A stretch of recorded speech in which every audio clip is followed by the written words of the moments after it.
Imagine duas pessoas. Uma acorda hoje e decide melhorar 1%.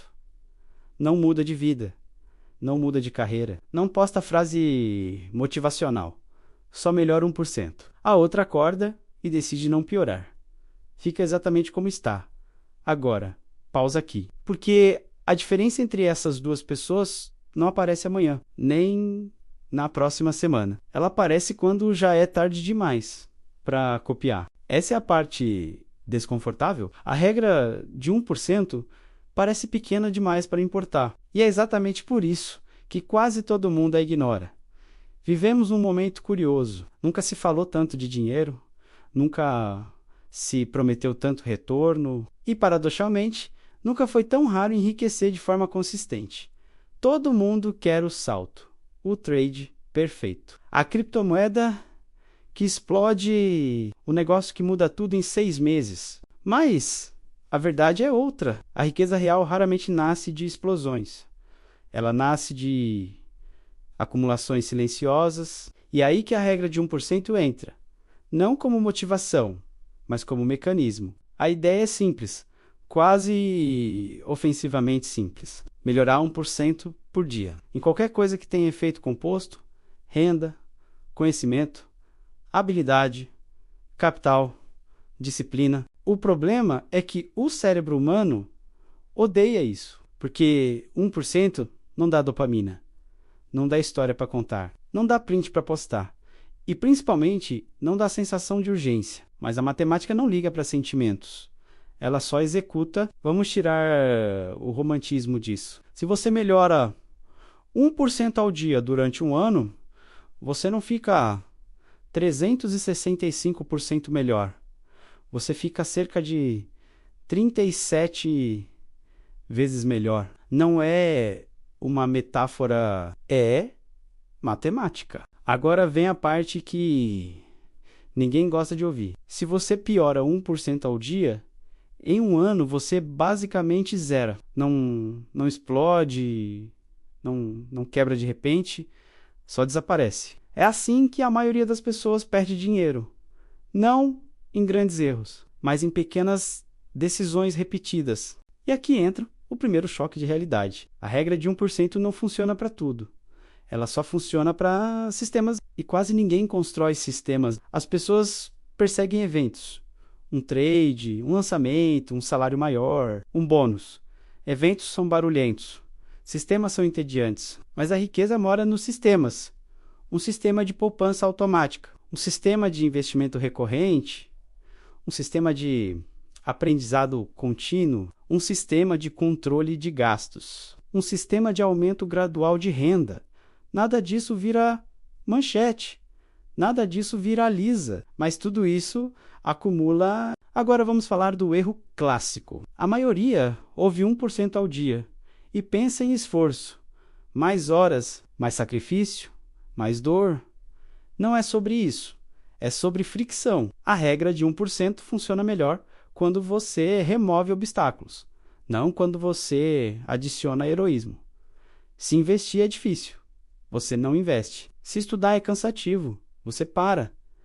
Se poupar dói, você desiste. O jogo não é ser disciplinado, é tornar a indisciplina inconveniente, automatizar, padronizar, repetir. É chato. E é por isso que funciona. Agora, a parte que quase nunca explicam direito, o crescimento não é linear.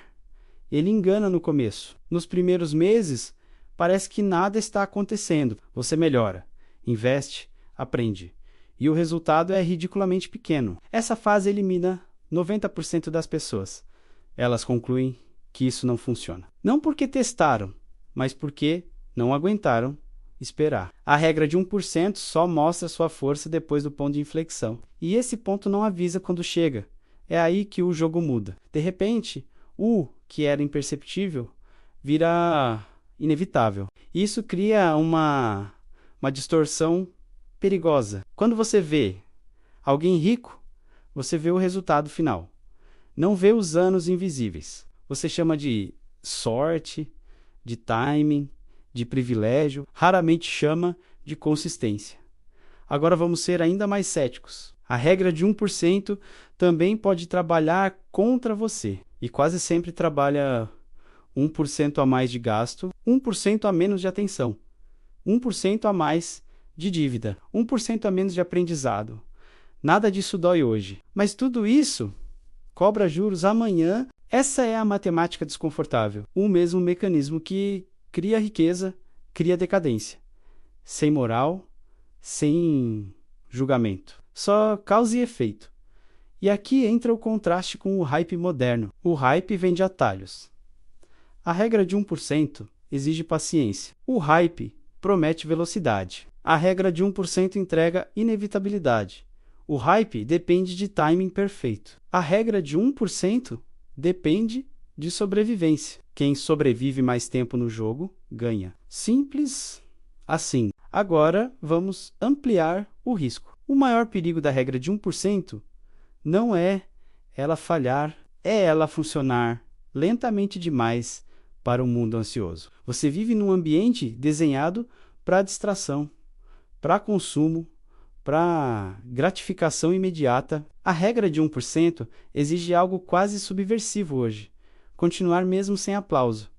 E isso tem um custo psicológico real. Você avança enquanto parece parado. Você constrói enquanto ninguém nota. Você melhora enquanto o mundo recompensa. Outra coisa, pouca gente aguenta isso.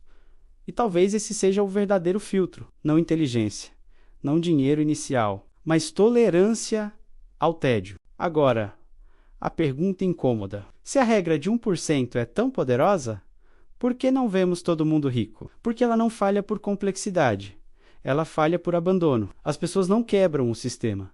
Elas saem antes do sistema começar a pagar. E quando finalmente entendem, estão ocupadas demais tentando recuperar o tempo perdido. Então, sobra isso. Você pode continuar buscando o próximo salto.